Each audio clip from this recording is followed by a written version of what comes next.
nahemtra ho amin'ny zoma 4 Jolay ho avy izao indray ny fianoan'ny fitsarana ny raharaha KOLO FM TV. Tranteaky ny mpitandro ny filaminana ilay tompon'ireo rongony amatony tratra teny an-tany Menakely Anosizato ny alatsinainy lasa teo. 790 no be masoandro itosy no tsy manana lava-piringy ary mbola olana ho azy ireo ihany koa ny rano. Izy kosa ny fiantohana ho an'ireo tantsaha.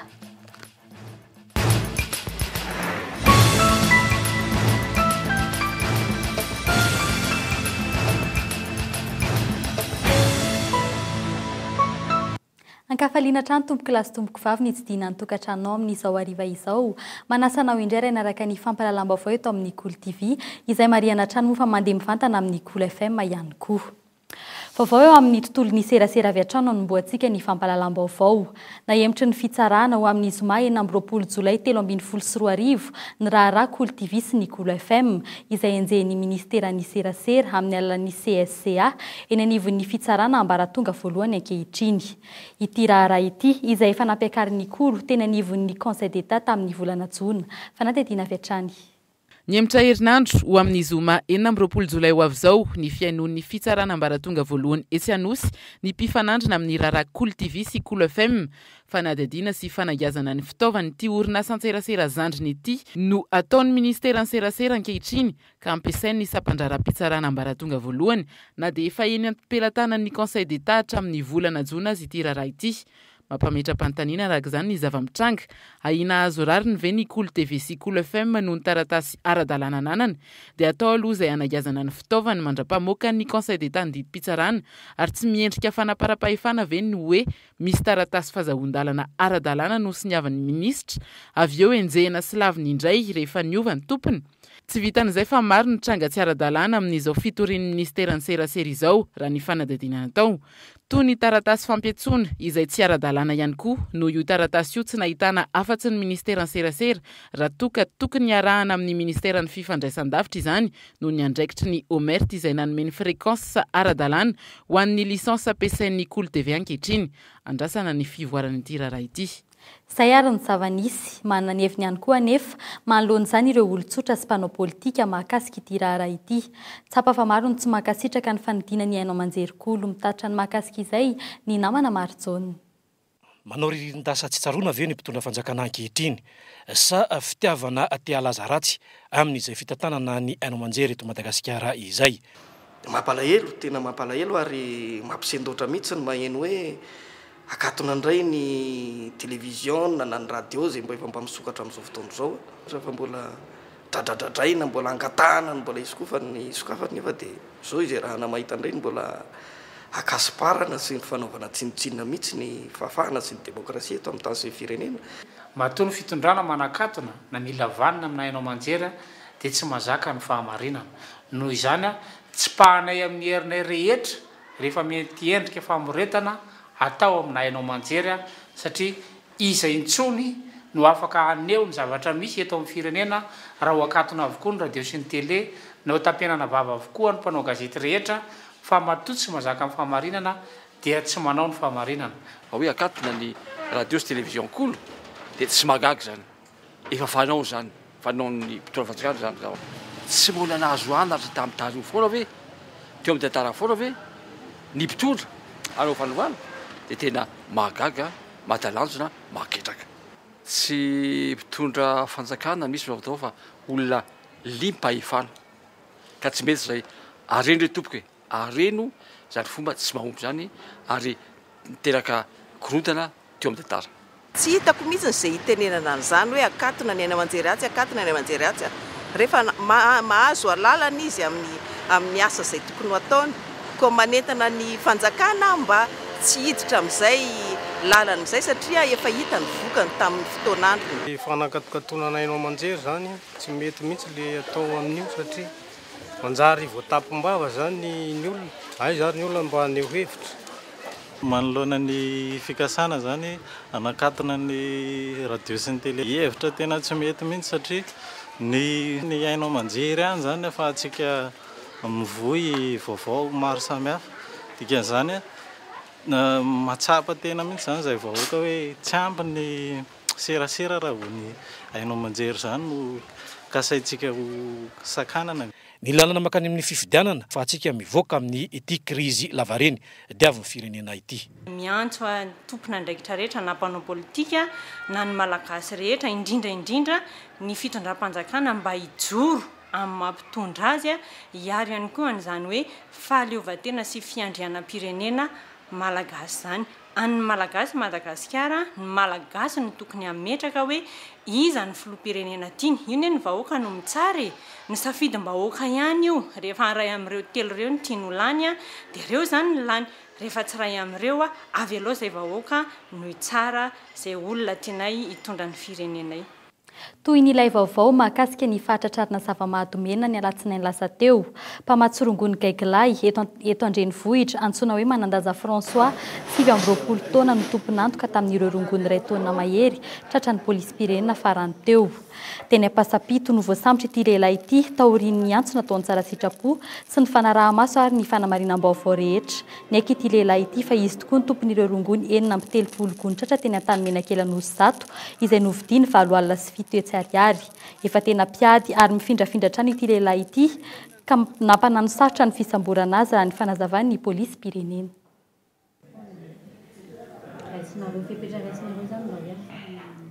Vahaolana roa aloha no azo aroso. Ny vahaolana voalohany dia ny famongorana n'ilay volorongony mihitsy. Efa nisy ezaka nataon'ny manam-pahefana tamin'izany na nanongotra n'ireny volorongony ireny dia nandoro azy. Le famongorana azy any fotony aloha tena zava-dehibe zay. Faharoa ny fanentanana ny olona no atao be dehibe ary zany dia miainga any amina sekoly any amina fikambanana maro samihafa milaza ny lafiratsiny fandraisana zava-mahadomelina. Tena olana goavana io ary tsy amin'ny lafy ny fanendrehana ny olona mandray zava-mahadomelina ihany fa ny fiahina ny fandriam-pahalemana amin'ny ankapobeny mihitsy. Tena tsy ampy isan'ny polisy ary tena azo lazaina hoe tena fahalemena lehibe io fa tena lesoka be tsy fampinisa io. Eo amin'ny tontolon'ny fandriam-pahalemana iray volana mahery taorian'ny alan'ny force spéciale tany Atsimo dia miverina indray ny asan-dahalo mahery vaika notafian'ny dahalo 70 ny komin'ny Vaona distrikan'ny Betroka ny talatariva teo. Vokatra izany tsy vita hatramin'ny farany fanadinana CEPE ny talatalasa teo. Dahalo 3 no lavon'ny fokon'olona izay nahafatesana raim-pianakaviana iray ihany koa. Ny fanazavana nentin'ny komandin'ny zandarmaria-pirenena avy any amin'ny faritra Nosy io hariva io. Vehivavy telo ao anatin'ireo andian-dahalo ireo. Nalain'izy ireo tamin'izany ny omby manodidina ny 30 eo. Ny fokon'olona moa dia nandray andraikitra avy etany ka nisy fifandonana tamin'ny fokon'olona zany io andian-dahalo io. Lavon'ny fokon'olona amin'izay ny dahalo anankitelo ka ny iray tamin'izy ireo dia vehivavy. Ny taty amin'ny fokon'olona kosa dia iray no naraka hoe retsidraeta. Ary olona io dia nentina tany Betroka fa teny an-dalana moa izy dia namono ainy no nirasa nahazo azy. Marihana fa ireo 30 izay nalain'ny dahalo ireo dia lasaky ny fokon'olona avokoa fa tsisy lasan'ireo dahalo na iray azy. Ny zavatra misy moa zany amin'ny fotoam-panadinana pureny dia miezaka ny zandarmaria-pirenena mameno ny toerana any ambanivohitra izay azo lazaina hoe lafy ny renivohitr'ny distrika ihany koa. Izay zany no antony tonga ny fanadinana CEPE dia vita hatramin'ny farany ny tapakandroariva ny talata 11 Jolay 2024 dia ny taranja frantsay sy ny geografia. Efa anontatitra moa zareo ao amin'ny zaka ao an-toerana dia mandeha ny amin'ny sport dia ny ministera tokony andraikitra moa no tsy maintsy mandray fanapahan-kevitra indray amin'ny anaovana ny fanadinana manokana. Zay no zavatra nitanga tamin'ny talata 11 Jolay. Araka ny fanazavana azo avy any an-toerana ihany dia ireo zandary vao nahavita fiofanana no efa nalefa nidina tany Atsimo hiatrika ity asan-dahalo ity. Ilaina ihany koa ny fanampiana ny fitaovana sy ny fiara tsy mataho-dalana hoentina miatrika ny asan-dahalo any an-toerana. Mbola mila roa na 3 andro eo ny jirama merenana amin'ny laony ny famatsiana jiro eto Antananarivo. Efa tonga eo arivo kosa ny soron'ilay mpamatserinaratra izay nipoaka ny alarobia lasa teo ka nahatonga ny fahatapahana. Tsy fitaovana vao novidiana akory ity napetraka ity fa efa fiandro tao amin'ny jirama itsonjovana ny fahavoazana toy izao. Maro ny antony mety nahatonga izany. Misy maromaro ihany koa ireo faritra izay rakofan'ity fitaovana vaovao vao napetraka ity. Fa nampanazavana avy hatrany. ngezangeza ihany le zavatra simba dia ezaka zany jirama araka ny fotoana izay anaovana tanàna zatra amin'ny farany bahaverina zay ohatra hoe lahady ariva zany mba mety tafaverina le rehefa tafapetraka somatsara io dia miverina amin'lohany ny famatsiana jirama eto Antananarivo jiro fa raha sanatria misy accident ohatran'le toereny moa zany dia reny matetika matapaka ny jirotsika matetika le toerana oetin'ity zavatra le apetrakantsika ity moa zany party amin'ny faravohitra Besarety hatrany Avaradoha amin'ny misy jiro tapaka amin'izao fotoana Avaradoha matetika. Tsy ho vetivety ny fanamboarana dia efa miezaka azy ny avy eo amin'ny jirama. Amin'ny alahady ho avy izao farafahatarany no ametrahany io milina vaovao io ka mandrapatongan'izay dia mety mbola hisy ny fanelingelena ny famatsiana jiro eto Antananarivo. Nisokatra androany ka mifarina rahampitso ny hetsika ho an'ny mpandrarasy sy ny asa izay tanterahany etsy amin'ny fidasiany lapan'ny tanàna Antananarivo. Famporisihana ny tanora amoron'asa no isan'ny antom-pisian'izao hetsika izao. Mitondra ny mahakasika izay Nalsosombiny aina. Avy dia avy tokoa raha nitahan'ireo tanora nandrato sy navita fianarana. Vitsy kosa nefa raha nitahan'ireo mpianatra efa nivoaka na tsy no mamorona asa avy hatrany. Saika androna tamin'ny fitadiavana asa amin'ny orinasa efa misy avokoa izy ireo. Toy izany ity mpianatra iray ity. Poste zany resaka poste zany resaka gestion commerciale. Fa ty eto amin'ny amity ohatrany somary m'intéressé kely an'ala izy dia miditra membre be izy non sady mianatra ihany zany somary manao stage kely formation kely. Saika androna tamin'ny fizarana asa avokoa ireo mpianatra amin'izao fotoan'izao. Misy ihany koa ny traika efa tsy maintsy ananana. Ny abetsahany aloha teo dia betsaka izy mivonona ny amorona orinasa fa saingy fotsiny dia ny hoe mila expérience zany ry zareo dia ny ankabeazany dia hoe hitady stage izay ny tadiavany aloha hitady stage sy fanamafisana amin'ny resaka fahalalana. Misy kosa nefa ny vahaolana ahafahan'ireo mpianatra manokatra avy hatrany orinasany raha ny hevitry ity mpianatra mpandraraha ity. Vahaolana angambany dia findramam-bola aloha etreto fa tsy voatery kosa hoe findramam-bola amin'ny banky fa ohatra hoe misy nge ohatra hoe sampinamana afaka mifanambatra ny vola eo ampelantanany mba ahafahana manangana izay vita aloha dia avy eo manitatra tsikelikely an'ilay izy. Ana nefa izany fananganana orinasa izany fa tsy ataotao foana raha toa ka mitaky ny hanokatra orinasa ara-dalàna. Ny fananganana orinasa mila fianarana. Ny tiako tenenina hoe raha ohatra ianao ka hanana orinasa anankiray formel ny tiako tenenina dia mila mahafantatra ny obligation rehetra izay tokony ataonao anatin'izay. Ankoatran'izay ianao raha ohatra hoe manana hevitra tetsikasa misy fombafomba maromaro zany tokony fantatrao aloha ahafahanao manangana ny orinasanao iny amin'ny tokony ho izy zany tiako tenenina. Tranoheva manodidina ny 30 no hita etsy amin'ny hetsika ho an'ny mpandrara sy ny asa izay ahitana famelabelaran-kevitra sy fiofanana, fangatahana asa ary fifaninanana amin'ny tetikasa. Eo amin'ny tontolo ny fambolena sy ny fiompiana kosa indray, 700 ny malagasy dia tantsaha avokoa. Miankina amin'ny fambolena arak'izany ny fiveloman'ny sarababem-bahoaka eto amintsika, nefa tsy mbola misy hatreto ny antoka iarovana ny vokatra izy ireo. Efa manomboka eto amintsika ary ny fiantoana natokana ho an'ny tantsana ho an'ny vokany izany na ho an'ny asany. Misy indrindra atrikasa momba ny fampandrosoana ny seha-pambolena amin'ny alalan'ny fiantoana ny tantsaha izay mbola vaovao an'ny rehetra nefa tena ilainy mba iarovana azy ireo amin'ny loza-ara-boajanahary na rivo-doza tondra-trano na koa ahitany mety hanimba ny vokatra.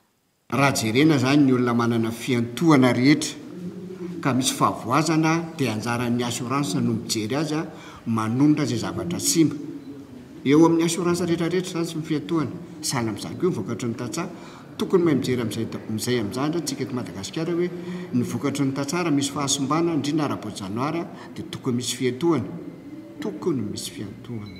Ka mino fa betsaka ny afa miara-miasa aminay amin'ny assurance agricole ty fa fotsiny ny fanaingana zotrao zay mariako foana zay.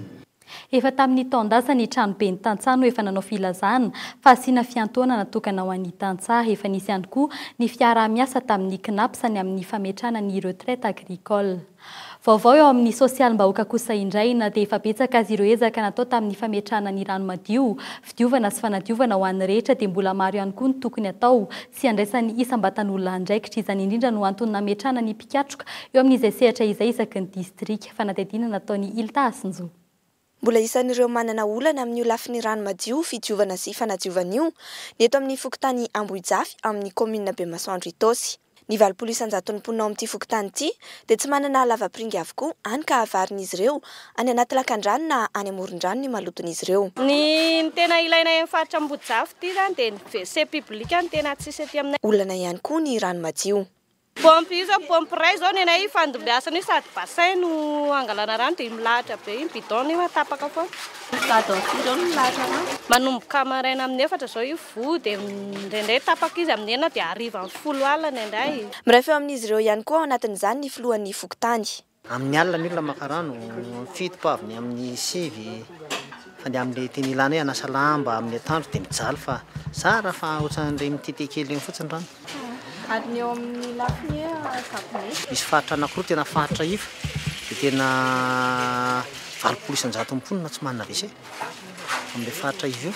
Tena io zany tena hoe idetavanay tantsoroka zany amin'ny mpamatsy vola sy afaka mifanampy satria ny WC public zany tena mampahory. Ireo solotena isaky ny distrika ireo no ijereny fotony ny filan'ny mponina ka hitady ny mpamatsy vola amin'ny fananganana ny fotodrafitrasa. Andeha amin'izay zany ampianatra le vahoaka, anoro an'le vahoaka ny tokony atao. Ary tonga an'le vahoaka zany anapa-kevitra hoe inona ary zany ny afahantsika ohatra hoe mahazo rano fisotro madio, mila manamboatra fotodrafitrasa.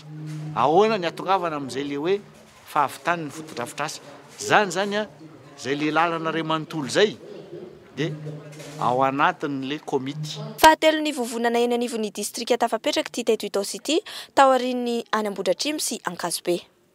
Mbola vaovao sosialy hatrany na dia betsaka aza ny tany tanora eto amin'ny fireneny dia mbola manana anjara toerany ihany koa ireo zokiolona izay sokajiana ho loharan'ny poirana. Manana anjara birikiny eto amin'ny fireneny izy ireo karariny loatra raha topaza maso kely fanadihadiana nataony Nalsosombiniana. Efa maro amin'izao fotoana izao ny fikambanana miahy ireo zokiolona, misy kosa ireo mipetraka amina ivitoerana mpiany zokiolona, misy ny miaraka amin'ny fianakaviany ary misy ny mianto-tena sy mipetra-drery. Iaraha malala fa tsy ireo be antitra rehetra no mandray ny fisotroan-dronono ka maro araka izany no sahirana amin'izao vanim-potoana iainantsika izao. Mialafo ny fiainana, ny ririnina etsy andaniny mamely mafy, ny fanafody tsy maintsy vidiana ary tsy maintsy atao ihany koa ny fikarakarana ny tena toy izany ity zokiolona iray ity. Efa mangatsiaka marito mety io azo ohatran'izao dia tsy afaka na andeha tanao kilanty malemy za moa tamin'ny septambre sady za ihany ny makarano manasa nambako dia efa raika amin'ny 3 taona zao natapaka lalandranona dia za ihany tsy misy pia dia sahirana eo azo vao any amin'ny dokotera na contrôle fanafody sy maintsy vidiana no hoanina mandra-pahapitasy. Dia mbo mahazo atsinjarany kely dia mihinana kely indray. Azo lazaina ho tsy tafiditra anaty laharam-pahamehana eto amin'ny firenena ny zokiolona. Misy anefa ireo fikambanana no miezaka mametraka azy ireo amina toerana mendrika kokoa amin'ny alalana fanampiana maro isan-karazany, fialamboly sy asa madinidinika. Raha ho an'ny fikambanan'ny zokiolona etsy Nanisana manokana dia miezaka ny manome ny toerana eo amin'ny firenena hatrany izy ireo. Tsy misy famatsinana fanampiana avy any ivelany, indrindra fa avy amin'ny fanjakana nefa voarain'izy ireo amin'izany asa tanterahana izany. Fahitany ny toeran'ny zokiolona aloha amin'izao fotoana izao dia sarotra be izy milaza azy satria ohatrany tsy fantatra ohatrany tsy fantatra eo anivon'ny fitondrana zany zokiolona zany. Zay moa tsy milaza hoe tokony ho karakaraina ny zokiolona nefany mba tsy ho vesatra ho an'ny firenena. Ity fikambanan'ny zokiolona kristianina etsy Nanisana ity moa izay mankalaza ny fahadimy taona ny orenany, fitetezam-paritra, fampisehoany ireo asa ataon'ny fikambanana sy ny antoko-pihiran'izy ireo no asongadina amin'izany. Natonga androany ary tsy farana ratsy amin'ny volana septambra ho avy izao ny fankalazany ity 5 taona ity. Eo amin'ny lafiny fahasalamana kosa indray, mbola maimaim-poana hatreto ny fandraisana an-tanana ho an'ireo olona manana aretina ratsaina etsy amin'ny hôpital du jour misana ny areti-tsaina etsy amin'ny institut d'hygiène Analakely. Miandry ny fanekeny lehibe ny CHU na ny centre hospitalier universitaire ny volavolan-kevitra mahakasika ny sarany teny an-toerany Narindra Randrianomanana. Misy 20 ireo olona manana olana ratsaina nanantona ny institut d'hygiène Analakely hatramin'ny taona nisiny tamin'ny 7 sy 2 arivo. mamepona hatrany fandraisana an-tanana andreo marary raha toa ka eo ampiandraisana ny fanekeny tompona ndraikitra avy amin'ny CHU. Mandray ireo sikajolona rehetra ny hôpital de jour saingy mbola vitsy anisa ireo izay mahafantatra ny tena aretina hoe aretina ara-tsaina. Tokony mahana zany tsika ray aman-dreny, mahana tsika mpiara-monina raha ny ankizy no misy tsy fahafahany na tsy fitovizany amin'ny fiaim-piainana zaza anankiray dia hoeto manantona tobim-pahasalamana ihany ahafantarana hoe izao ny fandraisana tanana mety atao amin'ny olona iny na ankizy zany na tanora zany na ireo efa zokonjokony zany raha vao misy mihitsy tsy fitoviana amin'ny fihetsiky ny mpiara-monina dia eto mankaty ihany mba ahafahana manolotra indrindraindrindra fitsaboana sahaza arakaraky ny le tsy fitezana eo amin'ilay olona anankiray. Ampitony aretina ny tanjona fa tsy hanasitrana hitateraka. Misy ny fanaramaso akaiky andreo marary sarotra tsaboana, ireo ray aman-dreny teo dia mahatsapa ny fiovana ho andreo zanany, ny ampiverina azy eo amin'ny fiarahamonina moa ny tanjona. Tsy zany hitako hoe fa mba miresaka izy, afaka miresaka. Taloha izy io setona volo dia tratran'ny fanafody angamba dia nomena fanafody indray dia tsy maninona mba miova zany izy. Hitako mivoatra zany izy amin'ny lafiny indray izy efa mianatra moa zany any am-pianarana izy mianatra. Hitana hoe mba fa misy fiovana. Vao maika izy lasa sociable be, zany hoe mahay miara kaman'olona tsara zany dia mirana tsara. Dia ny anazy moa zany izy efa sarika efa tia mandray olona hatramin'izay dia vao maika antombo izay dia le problème nandefasana anazy tato zany efa afaka koa. Dia ohatrany hoe rehefa akaty amin'ny hôpital du jour izy zao dia mahazoto be foana. Ohatrany hoe lasa izy indray zany fitantarana any an-trano hoe izaho mampianatra ny ankizy ohatran'izao manao an'izao izay. Ohatrany hoe misy fiovana tsara be mihitsy zany izy. Miisa 8,7 ireo famonoana tena izay voahisan'ny hôpitaly HRA nandritra ny taona 7 ka hatramin'ny 12 araka ny tatra ny hôpitaly de jour momba ny aretin-tsaina. Ka noho izany manamafy hatrany ny fanentanana ny tsirairay fa afaka tsaboana tsara ny aretina ara-tsaina mba hialana amin'izay mety ho famoizam-po. Ivadika eo amin'ny lafiny fanabeazana kosa indray isika. Tsy azo foana ny fanomezan-dalana amin'ny fanokafana toerana fitaizana sy fandraisana an-tanana ny kolonga kely latsaky ny 3 taona. Misy ireo fepetra maro tokony hojerena alohan'izany fanadihadiany Iltasinjo. Mila fiofanana sy fahazon-dalana manokana ny fanokafana ny akany fibeazana, saripady ireny kolongy ireny ka mila fandraisana an-tanana manokana. Misy an-tanabe zao raha crèche ndresantsika dia tokony hoe mpanabe ray isaky ny zaza 5 raha mbola tsy mandeha ny zaza na hoe karakara zany ary mpanabe ray ho an'ny ankizy valo raha efa mandeha ny ankizy. Any amin'ny préscolaire indray tokony ray isaky ny ankizy 5 zao no tokony ho raisin'izy ireny. Ho antsika eto Antananarivo dia misy ny fanaraha-maso manokana ataon'ny ministeran'ny fampianarana izay manana sampana manokana momba izany ary atao amin'ireo ivitoerana mandray ireny zaza ireny ary raha sendra misy ny tsy fanarahan-dalàna dia mety ho tonga hatramin'ny fanakatonana ny toerana izany. Miezaka manaraka izay fepetra izay ary ireo akany fibeazana ireo. Ary tena hoe zava-dehibe tao anatin'izany hoe many fiarovana ny loza raha sendra ny tampoka zany na le hoe premier geste de secours en cas d'accident. Zany hoe mbola kely sy bitika marefo zazakely dia mila mahay sy mahafantatra ireo karazana vonjovoina ataony mpanabe zany. Mba ho fanatsarana indrindra ny fandraisana an-tananareo zazakely latsaky ny 3 taona dia misy ny fiofanana naharitra afoloana izay nataon'ny fandarana sababeo. Ny faran'andro any io fiofanana nomen'ny ministeran'ny fanabeazam-pirenena tetsy amin'ny tabita ampandranio. Lafim-baovao hafa kosa indray. Mpitsidika maro no miditra amin'ny valan-javaboarin'ny Tsimbazaza isan'andro. Amin'izao fotoam-pialatsasatra izao dia vao maika miamitombo ny amaroan'ireo mpitsidika ireo. Ny Antsipiriny no entiny Fabrice Tatatsiresy. Tsy mbola lefa laza i Tsimbazaza. Amin'izao fotoam-pialatsasatra izao dia miamitombo hatrany ireo mpitsidika tonga ao. Ho an'ny ankizy dia azo ialana voly tsara eto. Sady mitadasika ny toerana no misy karazana kilalao. Biby misy 300 sy zava-maniry misy 570 ny tazanao. Inona zao no zavatra hitan'ny Muriel tato daholo tamin'ny nandehandeha nitsangatsangana tato amin'ny parka tato? Dia ragidro, dia dromadaire. Ny amin'izao fakany taom-pianaran'izao moa zany dia ny sekoly zany ny tena betsaka mitsidika zany a dia ny sekoly manodidina ny Antananarivo zany tonga mitsidika daholo zany mamakana ny taom-pianarana dia rehefa vita indray ny fanadinana ara-panjakana rehetra dia izay vao tonga koa ny any amin'ny faritany rehetrarehetra any zany a izay manao vakansy eto. Ho an'izay efa lehibehibe kosa dia sady manala andro no mampitombo fahalalana ny fitsidian'ity valan-javaboary ity. Natonga an'ilay safidy zany aty Tsimbazaza zany misy any parika anankiray mitahiry an'ireo biby fahita eto Madagasikara sy zava-maniry fahita eto Madagasikara dia mba ahafahan'ilay ankizy mahita tsara hoe ohatr'izany le zavatra efa hitany tany am-pianarana zany dia hitany aty hoe ay ohatr'ireny le izy. Izy tena mbola kely iny zany no ampidirinao amin'natiny mihitsy zany le fitiavana le tontolo iainana zany amin'izay ahafahany miaro an'io zany efa niarina kely ihany zany. Fa ny antsika lehibe manko ohatran'ny efa vitavita ihany fa ny ankizy zany izay hoe mandova antsika zany tokony mbola hitany zavatra maro izy zany niarena antsika fa raha hoe lany tamihana amin'izao le zavatra dia jaly indray ny ankizy aty arina sahirana zany ny ankizy. Isa-taona dia tsy tapaka misy mpitsidika ny eto na vahiny io na teratany malagasy. Mahatratra 3 alina isam-bolana eo ny fitambaran'izy ireo ary tafakatra efatretsy isa-taona zany. Izany indrindra no mahatonga ny mpandraharaha manao fandiovana faobe isam-bolana. Ankoatra ny mahatoerana fialamboly azy araka izany dia fanovozana fahalalana ihany koa ny eto. Raha ny vidim-pidirana kosa dia azo lazaina ho antonony ihany. 300 ariary ho an'ny ankizy ary 500 ariary kosa ho an'ny olon-dehibe malagasy. Ho an'ny vahiny kosa dia R1 ariary zany.